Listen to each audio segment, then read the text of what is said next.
Bom, agora nós vamos dar continuidade ao nosso estudo de termodinâmica, nosso estudo superficial, introdutório de termodinâmica. Nós começamos a ver a primeira lei da termodinâmica e conceitos que vocês devem ter em mente. Um sistema possui energia, se possui energia ele pode realizar trabalho, por exemplo, trabalho de expansão.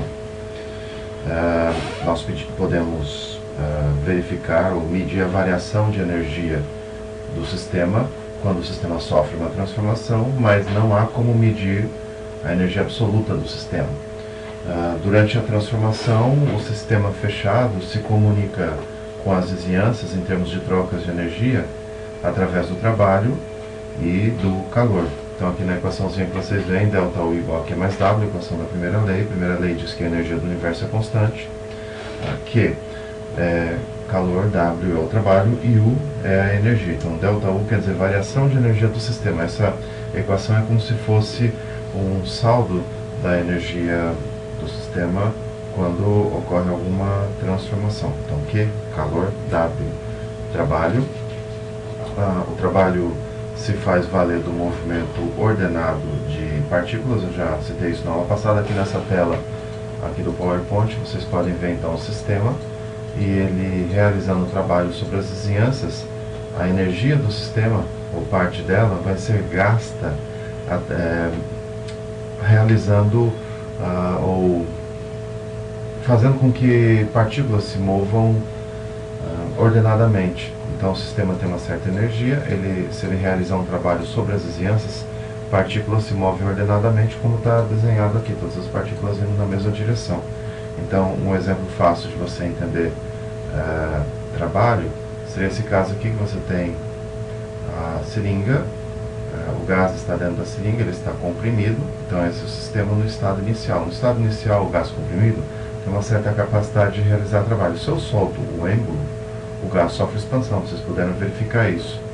E depois que o gás se expande, ele perde essa capacidade de se expandir mais, quer dizer, gastou energia. Então vamos ver novamente, digamos que o meu estado inicial seja esse, o sistema comprimido, o gás está comprimido.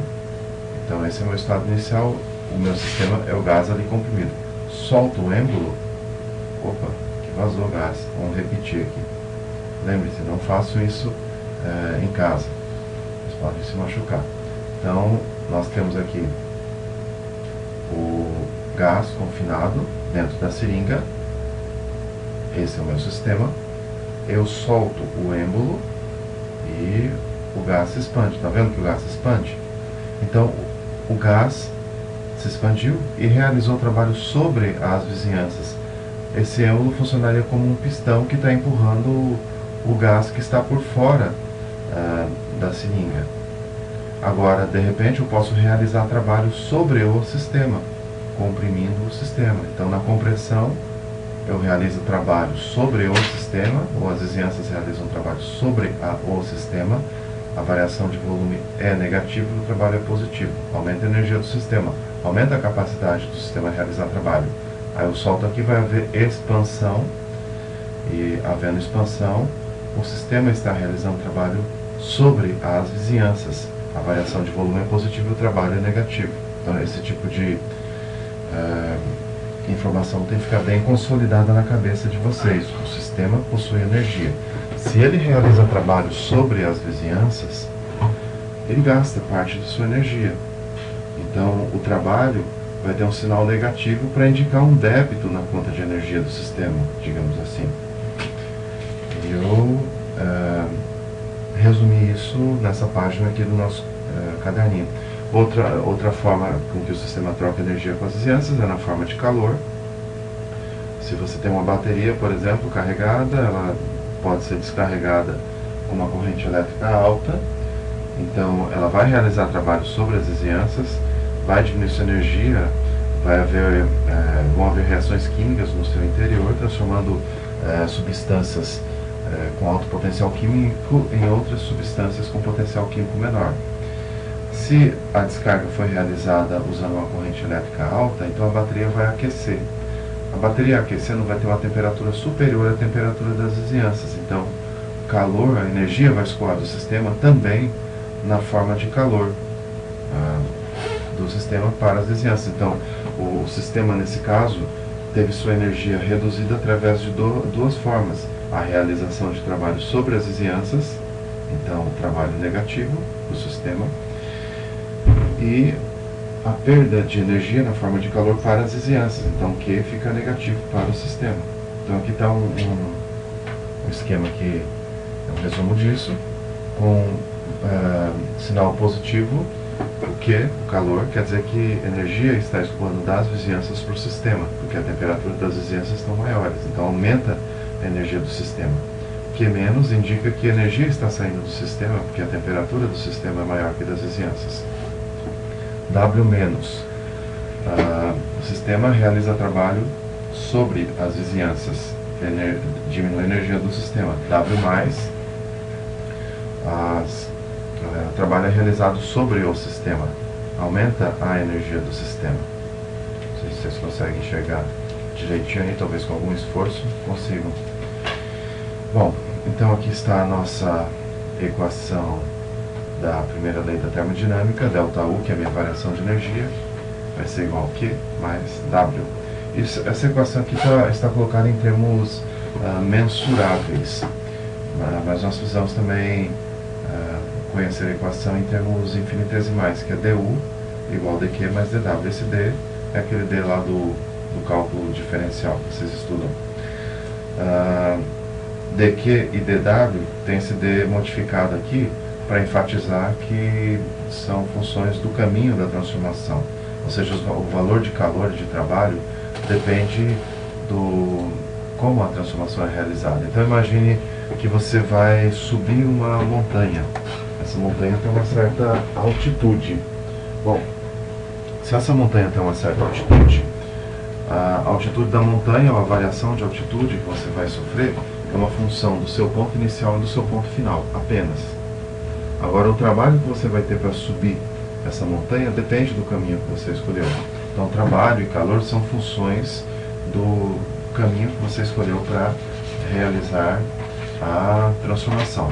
Nós vamos ver aqui, principalmente, o trabalho de expansão. Então, o trabalho de expansão é definido matematicamente como W igual menos pressão externa dV. Se a pressão externa é constante, você integra isso aqui, fica W igual a menos pressão externa ΔV. Lembrando, na expansão, a variação de volume é positiva, resultando num trabalho negativo, num débito na conta de energia do sistema. Se o gás sofre expansão, diminui sua energia. O contrário é verdadeiro. Bom, aqui então tem um cilindro vedado por um pistão. Imagina que o seu sistema é o gás que está confinado aqui dentro.